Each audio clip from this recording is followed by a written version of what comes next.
Bonjour.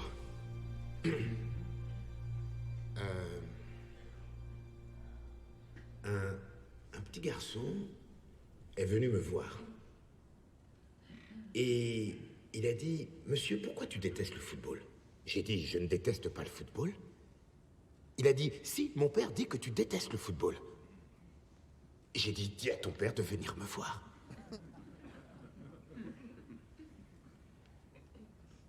Ma femme regarde les matchs.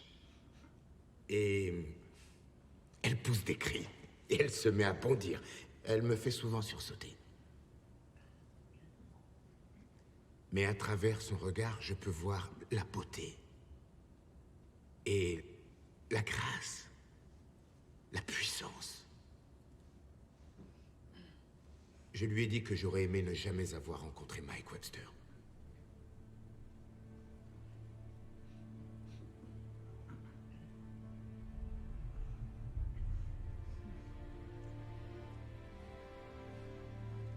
Mais c'était avant que je le connaisse.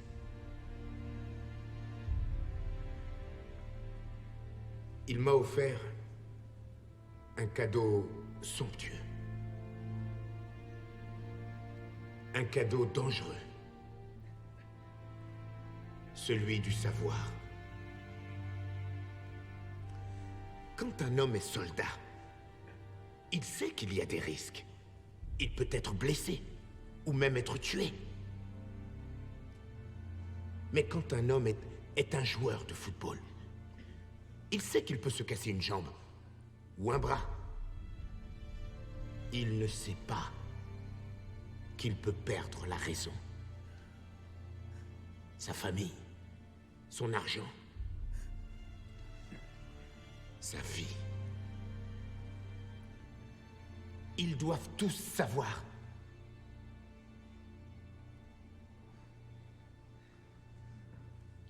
Mike Webster, Justin Strelzik, Terry Long, André Waters, Dave Duerson. En mourant, ils parlent pour les vivants. Et je parle pour eux. Je ne fais rien d'autre. Pardonnez-leur. Pardonnez-vous.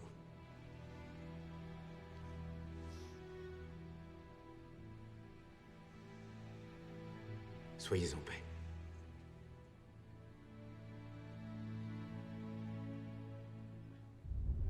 Président Goodell, y a-t-il un lien entre la pratique professionnelle du football et la probabilité de contracter une pathologie touchant le cerveau, telle la démence, Alzheimer, une dépression ou une ETC? Nous faisons tout ce qui est possible de faire pour nos joueurs. Je viens de vous poser une question simple. Quelle est votre réponse? Ça me rappelle un peu les industriels du tabac avant les années 90, quand ils nous répétaient non, il n'y a pas de lien entre le fait de fumer et des problèmes de santé ou une nocivité pour la santé. Et ils avaient été forcés de reconnaître que c'était faux suite à une avalanche de procès dans les années 90. Et ma question est la suivante. Est-ce que la Ligue ne s'en sort? Nous avons entendu la NFL nous le dire maintes et maintes fois. Vous êtes en train d'étudier, vous êtes en train de vous efforcer, vous êtes plein d'espoir. Les fils de... Je veux savoir ce que vous faites, alors même que les négociations sont en cours en ce moment, pour régler ce problème et les autres problèmes relatifs aux blessures que les joueurs de football récoltent et leurs impacts sur leur santé. C'est toi qui as fait tout ça. Je sais que j'arrive au bout de mon temps de parole, mais laissez-moi juste dire une chose à Monsieur Goodell et à tous ceux qui sont présents aujourd'hui. C'est que je pense qu'il est temps que le Congrès des États-Unis révise votre exemption des lois antitrust. Premier séjour à Washington? Oui. Nous sommes ravis que vous ayez accepté notre invitation. J'étais très curieux. Médecin légiste en chef à Washington, D.C. Vous travailleriez donc en liaison avec la CIA et le FBI.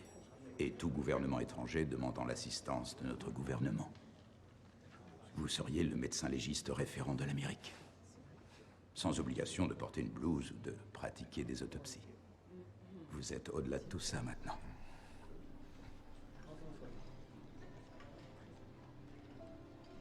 Voulez-vous que nous abordions les avantages sociaux? Non. Je suis sûr qu'il n'y a pas de problème.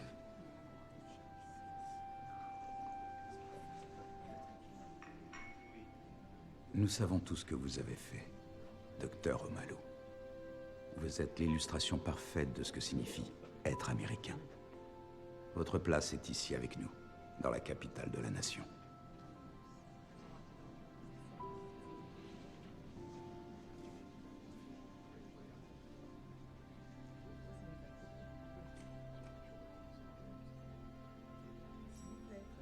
Voulez-vous prendre le temps d'y réfléchir ?